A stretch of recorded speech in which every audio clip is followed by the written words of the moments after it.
신경을 없애요? 살리는 게 아니고 말하자면 신경을 죽이는 과정입니다. 비정상적으로 시리다는 거는 좀 문제가 있는 거지만 내가 옷을 얇게 입어서 겨울에 영하의 날씨에서 추위를 느낀다고 해서 내 몸이 고장난 건 아니잖아요. 그렇죠. 추위 나의 모든 일을 맡기고 싶을 정도로 이 멋진 외모를 또 가지고 계시는데. 감사합니다. 네, 멋진 외모의 비결 있으면 좀 소개 한번 해주시죠. 타고난 게 아닌가.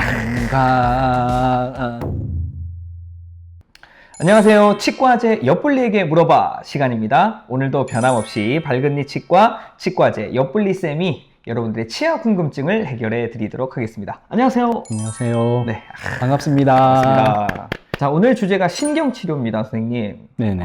신경치료가 도대체 무엇인지를 먼저 좀 알아야 될 것 같아요. 저도 많이 받는 질문인데 네. 신경치료를 하니까 치아 신경이 치료되는 것 같은 느낌을 주잖아요. 네, 그런 건 아니다. 조금 혼동을 주는 것 같지 않나 하는 생각을 옛날부터 했었거든요. 신경치료를 하니까 치아 안에는 치수라고 해가지고 혈관신경이 이렇게 복합된 치수라는 조직이 들어있는데 그거를 없애는 과정입니다.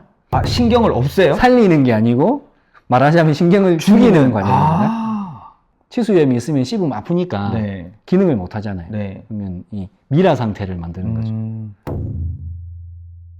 자, 오늘 신경치료에 관련된 사연들이 왔거든요. 네. 제가 하나씩 좀 소개해 드리도록 네. 하겠습니다. 신경치료 후에 양치질은 어떻게 해야 하나요? 평소대로 꼼꼼히 해도 되는지 아니면 가볍게 칫솔로만 닦는지 알려주세요. 환자분 본인 몸이 가르쳐 줄 것 같아요. 꼭 어떻게 해야 된다 라기보다는 이제 네. 치수염이 심했던 분, 치수염이 좀 그 합병증을 동반해가지고 치아 뿌리에 이제 낭종이라고 해서 뭐 고름집이 형성됐거나 네. 그런 분들은 칫솔질을 하면서 압력을 좀 세게 주면은 치아가 이렇게 움직이게 되니까 아프겠죠. 통증이 오겠죠. 네.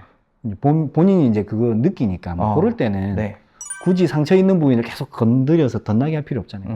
좀 정도가 약한 경우는 건드린다고 해서 많이 아프지는 않기 때문에 네. 뭐 첫날 정도 좀 아플 수는 있지만 통증이 별로 없는 경우는 뭐 정상적인 식생활 네. 그리고 뭐 입술질 하셔도 됩니다. 네. 밝은이 치과로 오시면 옆블리 선생님께서 또 그런 부분을 아주 친절하게 설명을 그렇죠. 잘. 웬만하면 안 아픈 신경치료 저희는. 네. 네. 네, 좋습니다. 자, 우리가 생활하다 보면 치아에 금이 가는 경우도 있단 말이에요. 네. 근데 이럴 때는 무조건 신경치료를 또 해야 하는지 그런 것도 궁금합니다. 결론만 먼저 얘기하면 신경치료를 거의 해야 된다. 금이 갔을 때는. 금이 아주 경미해서 뭐 더 전파가 안 되는 경우는 모르겠지만 선생님, 이게 그 자동차 유리처럼 그렇죠. 뭐. 자동차 유리는 다니면 이렇게 금이 점점 퍼지잖아요. 그렇죠. 네. 근데 치아도 이렇게 금이 조금 가 있으면 이게 생활하다 보면 금이 점점 퍼지나요? 정지돼 있고 뭐 안 쓰면은 상관없겠지만 계속 지속적으로 씹고 자극을 주니까 이게 네. 이제 왜 신경치료를 해야 되느냐 그거 네. 간략하게 설명을 드리면 이게 치아라고 치면은 이렇게 금이 갔어요. 뭐 씹다가 잘못 씹어가지고 네. 금이 갔는데 압력을 주게 되면 이 조각이 이렇게 움직이게 되잖아요. 네. 움직이면서 네. 씹으면서 부딪히면 조금씩 이제 벌어지겠죠. 점점 벌어지는 힘이 네. 생기는데 네. 금간치아는 특징적으로 누를 때 아픈 게 아니고 눌렀다가 뗄 때 그러니까 벌어진 조각이 서로 다시 모일 때 압력이 갑자기 증가하면서 치수가 눌리게 되니까 그때 아프거든요. 네. 그래서 그런 걸로 우리가 진단을 하게 되는데 반복이 되게 되면 씹을 수가 없잖아요. 그쵸. 그리고 이제 이 금이 타고 내려가서 뿌리 쪽으로 연장이 되면 이제 그거는 살릴 수가 없죠. 이 금이 움직이지 않도록 붙잡아줘야 되니까 네. 신경치료를 하고 뭐 크라운을 씌우고 뭐 그런 과정. 기본적으로는 신경치료가 병행이 되어야 된다. 네네. 자, 신경치료를 하면 치아가 까매진다고 하는데 혹시 이유가 뭘까요? 꼭 그런 건 아니고 요거는 그 치아의 이제 해부학적 구조를 조금 알아야 되는 조금 어려운 얘기일 수도 있습니다. 네. 근데 또 우리 옆블리 선생님께서 또 수준에 맞게 크게 눈높이에 맞춰서 또 대략적으로 해주실 테니까. 네. 네. 치아 제일 바깥에 이제 에나멜이라고 하는 간단한 구조가 있고 그 안에 이제 상아질이라고 약간 노란 구조물이 들어있어요. 네. 층이 좀 다른데 그 안에는 또 말하자면 미세한 터널이 있어요. 터널. 그런 걸 통해서 이제 외부 감각을 치수로 전달해주고 물질 교환도 되고 이런 통로가 되는.